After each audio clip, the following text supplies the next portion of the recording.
तो फ्रेंड्स, आज की कहानी है भाग गया ब्रह्म राक्षस।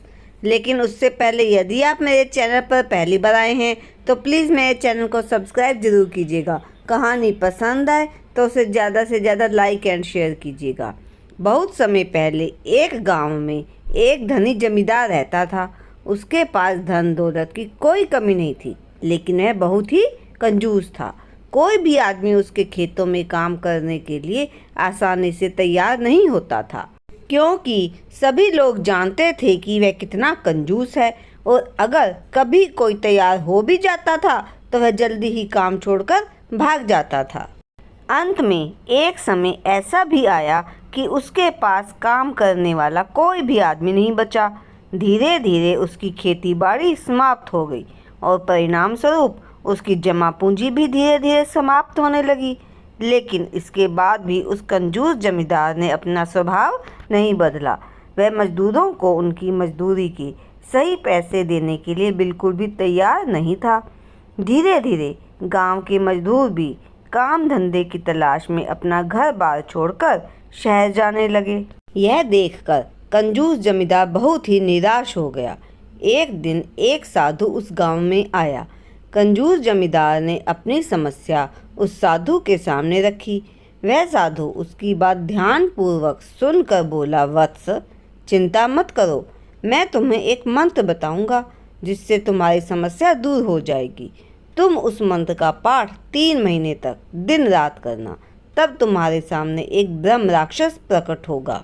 100 नौकरों के समान ताकत रखने वाला वह ब्रह्म राक्षस तुम्हारे सभी आदेशों का पालन करेगा। अब साधु ने विधिवत पूजा पाठ करके वह मंत्र कंजूस जमींदार को दे दिया। अब वह जमींदार दिन रात मंत्र जपने में जुट गया। चौथे महीने के पहले दिन ही जमींदार के सामने भयानक राक्षस प्रकट हुआ और बोला, स्वामी बताइए मेरे लिए क्या आदेश है। आपने 3 महीने तक मेरे आवाहन मंत्र का जाप किया है, इसका क्या कारण है। उधर जमींदार उस विशालकाय ब्रह्म राक्षस को देखकर थर थर कांप रहा था।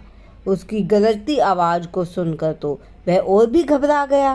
फिर भी वह अपनी घबराहट छुपाने की कोशिश करते हुए बोला, आज से तुम मेरे गुलाम हो, तुम्हें मेरे सभी आदेश मानने पड़ेंगे। जमींदार की बात सुनकर ब्रह्म राक्षस ने कहा, यह तो मेरा कर्तव्य है। जिसने भी मेरे आवाहन मंत्र का सफलतापूर्वक पाठ किया है, मैं उसके सभी आदेशों का पालन करूं।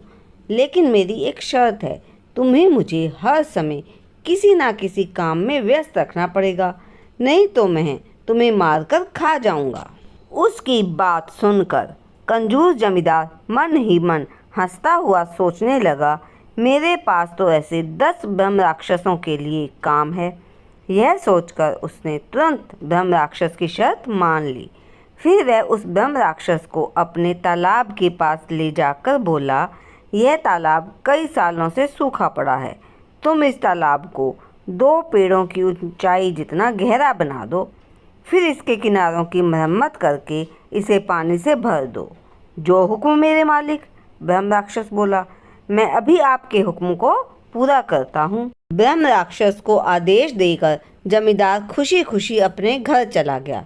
सोच रहा था ब्रह्म राक्षस को उसका बताया काम पूरा करने में कुछ साल नहीं तो कुछ महीने तो अवश्य लगेंगे, क्योंकि वह विशाल तालाब 2 मील लंबा और 1 मील चौड़ा था।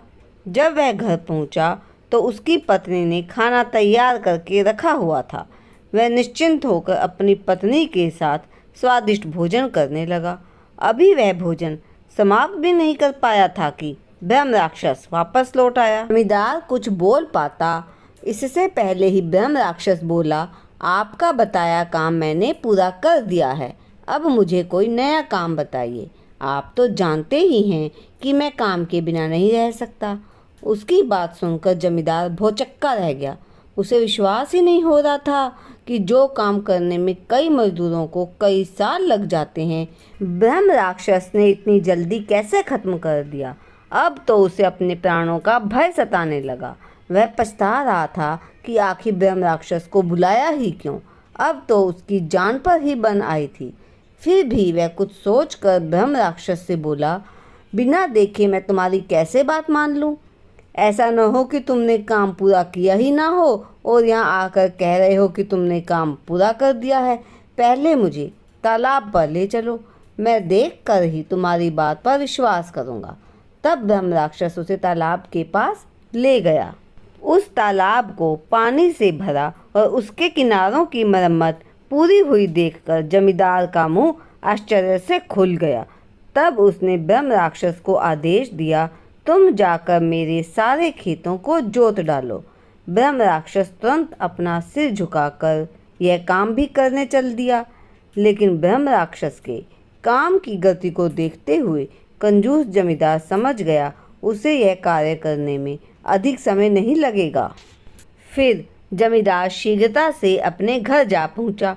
उसकी पत्नी बेसब्री से उसका घर पर इंतजार कर रही थी।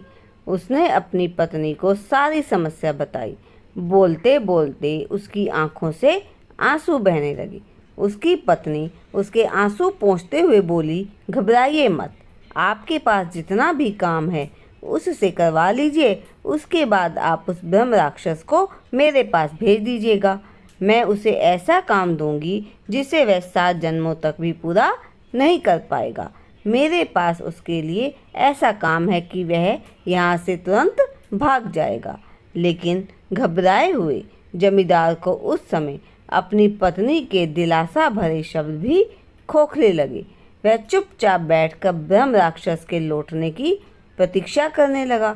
थोड़ी ही देर बाद वह ब्रह्म राक्षस लौट आया और हाथ जोड़कर बोला, मेरे मालिक, मैंने आपका बताया हुआ दूसरा काम भी पूरा कर दिया है। आप मुझे फिर से कोई काम बताएं। जमींदार ने कहा, अब मेरे पास तो कोई काम नहीं है, इसलिए मेरी पत्नी के पास चले जाओ, वही तुम्हें कुछ काम दे देगी।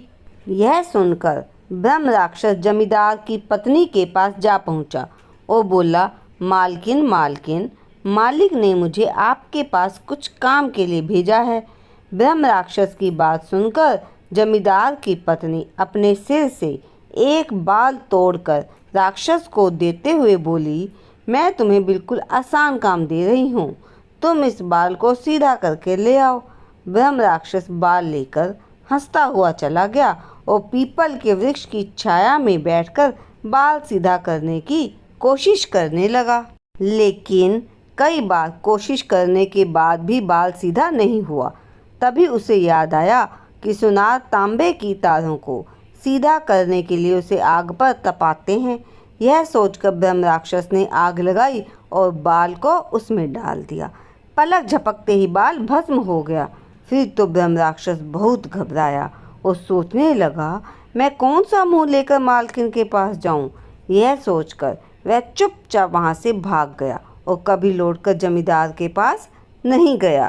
दोस्तों, उस दिन के बाद से जमींदार ने अपनी कंजूसी छोड़ दी और मजदूरों को उनकी मजदूरी के पूरे पैसे देने लगा।